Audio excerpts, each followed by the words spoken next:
Salut les riders, salut les riders, j'espère que vous allez bien. Aujourd'hui c'est Tuto Méca, on se retrouve donc chez Minipsych à Saint-Gratien qui nous ouvre les portes de son atelier gentiment.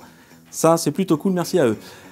On va parler aujourd'hui de la transmission en complément du tuto sur le réglage de dérailleur qu'on vous a proposé précédemment. Et aujourd'hui on s'attaque aux différents problèmes que vous pouvez rencontrer au cours de la vie de votre transmission.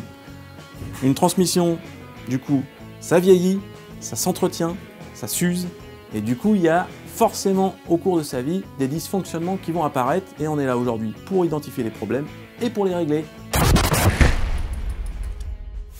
Avant toute chose, je vais vous détailler les différents organes qui composent la transmission et qui peuvent donc engendrer des soucis. On commence déjà par la commande ou les commandes, suivant si vous êtes en mono ou en double ou en triple plateau. Vous en avez une qui commande le dérailleur arrière et une qui va commander le dérailleur avant si vous en avez un. Ensuite, pour cette commande, vous avez des câbles et des gaines qui vont donc entraîner le dérailleur. Et ensuite, vous avez un pédalier avec un plateau qui entraîne la chaîne et qui va ensuite entraîner les pignons arrière qu'on appelle aussi cassettes.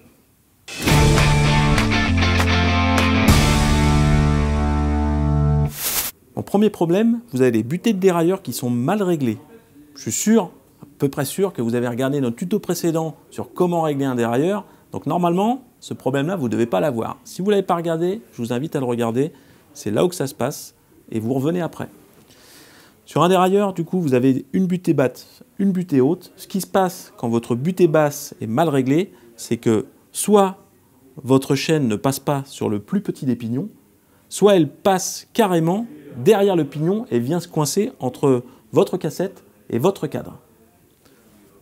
Pour la butée haute, c'est pareil. Si elle est mal réglée, soit votre chaîne ne passe pas sur le grand pignon, soit votre chaîne passe derrière le grand pignon et vient se coincer entre votre cassette et votre roue.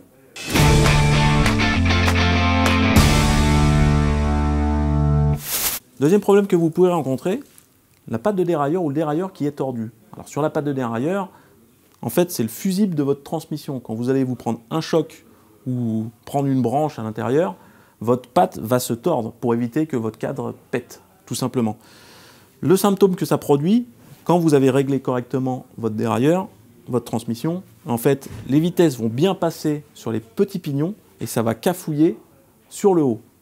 Pour contrôler l'alignement de la patte de dérailleur, on a un outil qui s'appelle un dégauchisseur qui va vous servir à redresser la patte de dérailleur et à la remettre droite. Si malgré ça, ou si vous n'en avez pas, je vous conseille d'aller voir votre vélociste.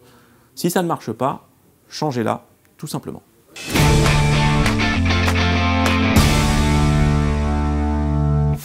Troisième problème que vous pouvez rencontrer, vos câbles et ou vos gaines sont en mauvais état.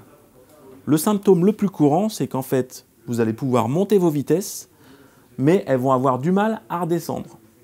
Tout simplement parce que votre câble accroche dans la gaine. Première solution, essayez de huiler un petit peu pour voir si ça arrange votre problème. La deuxième solution, un peu plus radicale, le remplacement.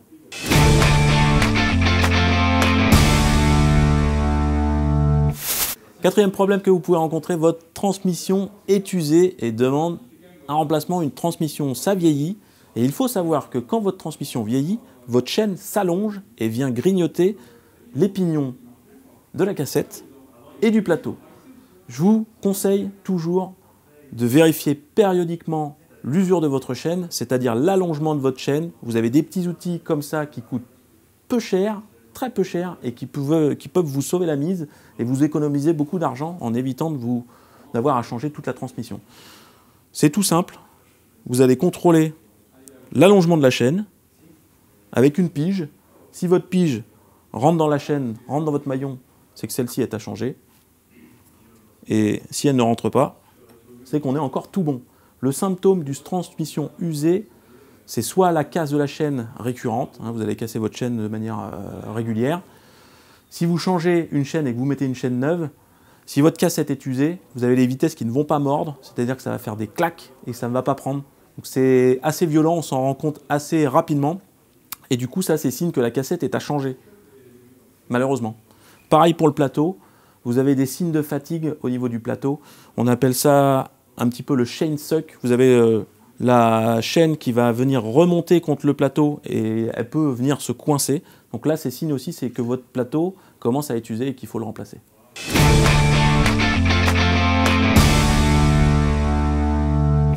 Cinquième problème, votre chaîne n'est pas à la bonne longueur. Vous avez deux cas de figure. Soit votre chaîne est trop longue et dans ce cas-là, quand vous êtes sur le petit pignon, vous avez la chaîne qui pend et ça va entraîner des déraillements intempestifs.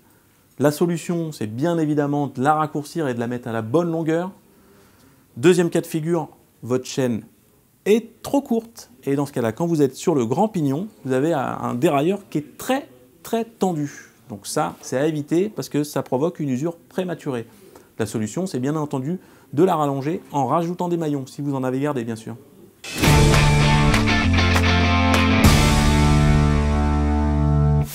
Sixième problème que vous pouvez rencontrer, quand vous n'utilisez pas de maillon rapide pour ajuster votre longueur de chaîne, ce qui est possible d'ailleurs chez Shimano sur les anciennes chaînes où on n'a pas de maillon rapide, on peut utiliser un SRAM, mais est livré avec un rivet. Déjà, évitez d'utiliser un rivet que vous venez de sortir. À part si c'est sur une réparation de fortune sur le terrain, là vous n'aurez pas le choix. Mais il faut savoir que quand vous dérivetez une chaîne, le rivet va s'abîmer et donc va beaucoup moins bien tenir qu'un rivet neuf. Votre rivet mal mis, c'est une chaîne qui a un point dur, c'est-à-dire que la chaîne elle va être rigide à l'endroit où vous avez mis le rivet. Ça, c'est signe que vous avez mal rifté. Ce qui va se produire, c'est qu'en fait, votre chaîne, à ce niveau-là, ne va pas mordre dans les pignons à l'arrière et dans les pignons du plateau. La solution, c'est de venir ajuster plus précisément le rivet pour que la chaîne soit bien libre. Ou d'utiliser un maillon rapide.